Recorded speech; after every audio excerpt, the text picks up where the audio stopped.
La batalla por el plan B electoral está todo lo que da, no para. Siempre aparecen recursos legales por todos lados. La Corte admitió a trámite los recursos de la Consejería Jurídica de la Presidencia y del Senado que presentaron reclamos por la suspensión del plan B. Aquí el Senado, debo decirle, bueno, la parte del Senado que tiene una mayoría que es Morena.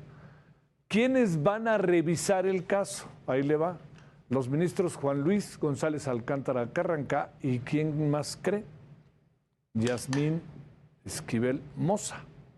Ellos van a elaborar los proyectos de sentencia para presentarlos ante el Pleno de la Corte en las próximas semanas.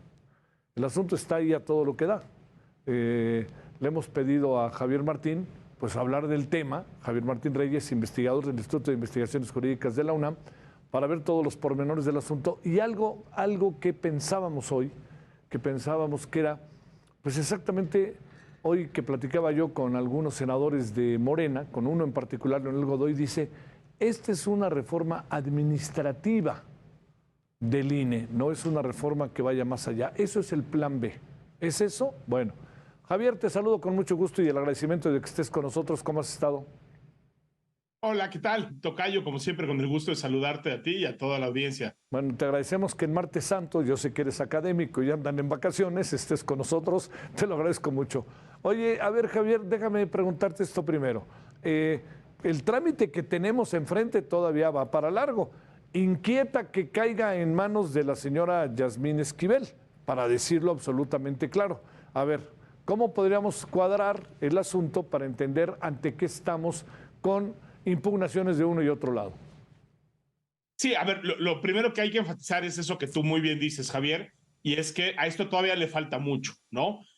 Ya se presentaron diversas impugnaciones, una de ellas muy importante es esa controversia constitucional que presentó el Instituto Nacional Electoral, donde básicamente lo que está alegando es que esta reforma electoral, aunque haya personas que digan que nada más es una reforma administrativa, ojalá solo lo fuera, es una reforma que realmente desmantela la estructura que permite organizar las elecciones, quita las garantías del voto libre, le quita dientes a los árbitros y además, déjame ponerlo así, desnivela la cancha a favor del gobierno. Entonces, vaya que es una reforma destructiva.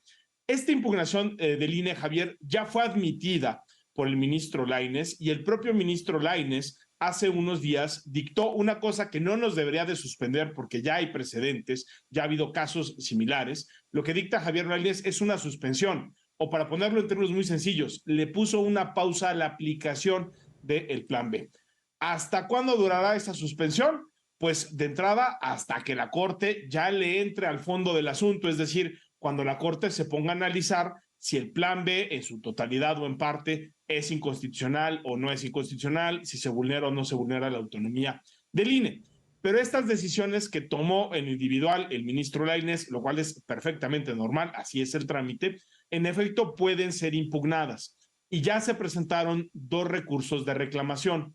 Uno es contra la admisión, o sea, es decir, lo que está diciendo la Consejería Jurídica de la Presidencia es que esa demanda ni siquiera se debía admitir. Yo tengo la impresión de que por supuesto que se tenía que admitir. Y en segundo lugar, Javier, hay una reclamación también en contra de la suspensión. Entonces, ¿qué es lo que va a tener que resolver la Corte ya de manera colegiada? Pues si esa suspensión que dictó el ministro Lainez está bien dictada o no está bien dictada, o para decirlo con otras palabras, si la aplicación del plan B podría generar afectaciones irreparables a un enorme cúmulo de derechos, no solo al derecho de votar y ser votado, sino también el derecho, por ejemplo, a la personalidad, a la protección de datos personales. Pensemos cuántos derechos están involucrados en una cuestión tan elemental como nuestra credencial para votar que la podemos tener gracias precisamente a esa estructura que tiene el INE. Entonces, en esa parte de la novela vamos, no, déjame ponerlo así, Javier, sí, pero vaya que todavía nos faltan un montón de capítulos y muchos de ellos se van a jugar precisamente en la cancha de la Corte, ¿no? ¿Es una reforma administrativa el INE, como hoy me decía Leonel Godoy, o el plan B, o qué es exacto? ¿Estarías de acuerdo con eso? No, para nada. Yo creo que es minimizar una reforma que es profundamente destructiva, que es regresiva. Nadie, Javier, en la historia de la democracia mexicana se había atrevido a decir que había que correr al 85 del servicio, por cierto, del servicio profesional electoral.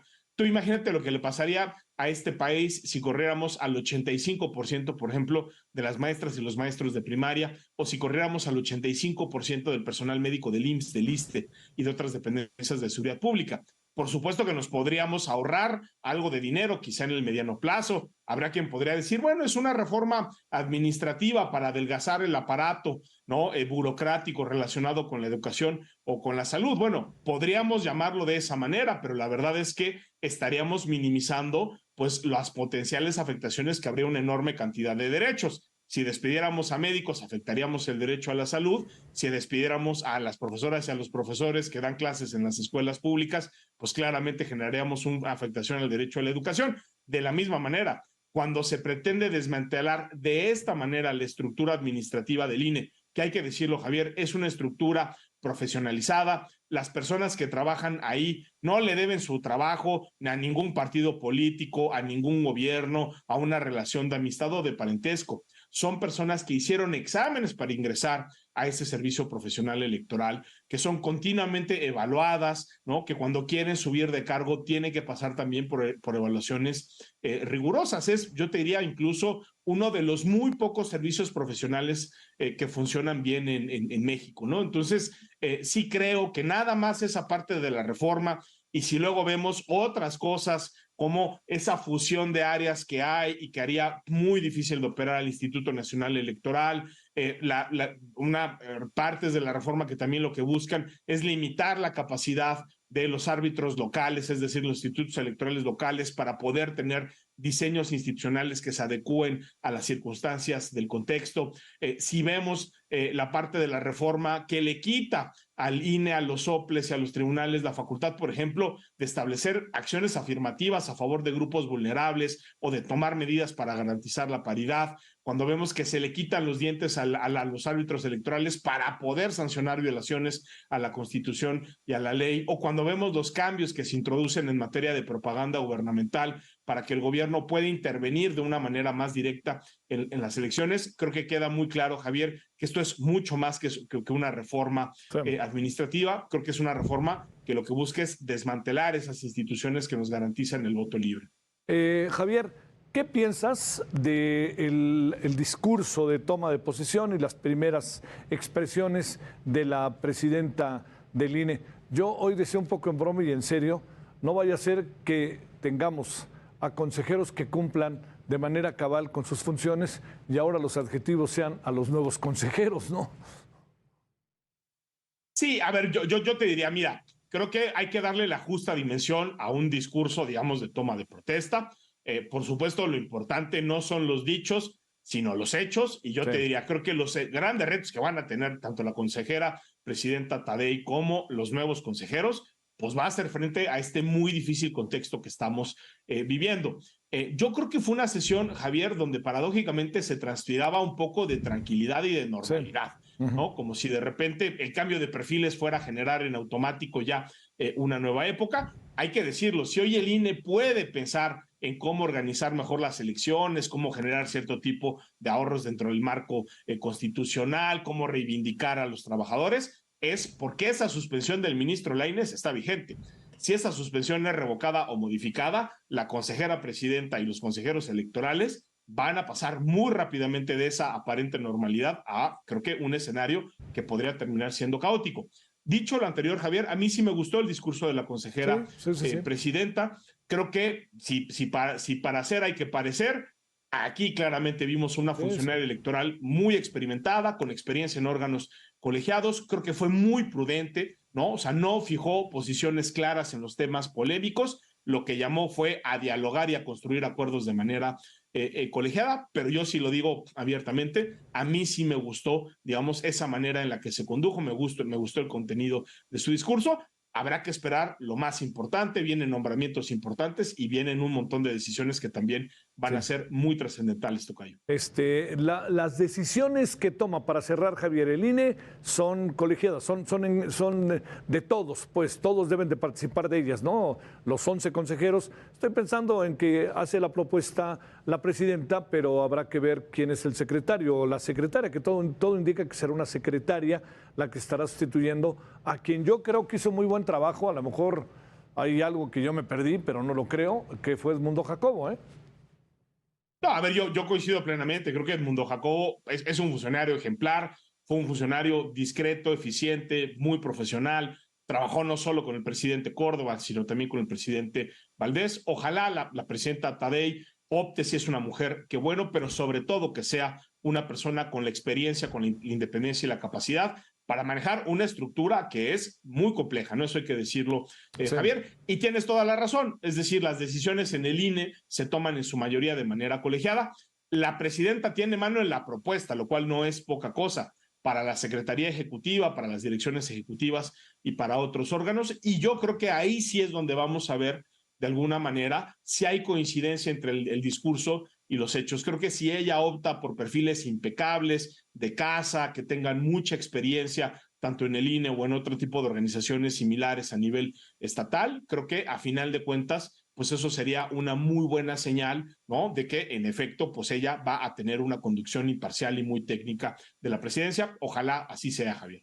A ver, te pregunto algo que entiendo que no está tan fácil, Javier, pero ¿presumes algunos escenarios por venir? Digamos, ¿presumes que pudiera contestar la Corte en función de lo que fue el trámite que solicitó el presidente y el Senado? ¿Presumes que se pudiera quizás suspender la suspensión indefinida? ¿Alguna cosa se alcanza a saber en términos legales? Entiendo que hay otros factores, ¿no? Pero en términos legales, ¿ves que quepa que esas cosas sucedan? Ya, yo te diría, creo que aquí las dos partes son importantes. Es decir, en términos jurídicos, yo te diría, Javier, ya hay precedentes donde la Corte ha dictado suspensiones tanto en controversias constitucionales como en acciones de inconstitucionalidad, ¿no? Entonces, a mí de esa parte me queda claro. Creo que si los ministros se toman en serio la Constitución, se toman en serio los precedentes y sobre todo se toman muy en serio las muchísimas afectaciones que se podrían generar, creo que esa suspensión se tendría que mantener hasta que la Corte por lo menos resuelva el fondo del asunto.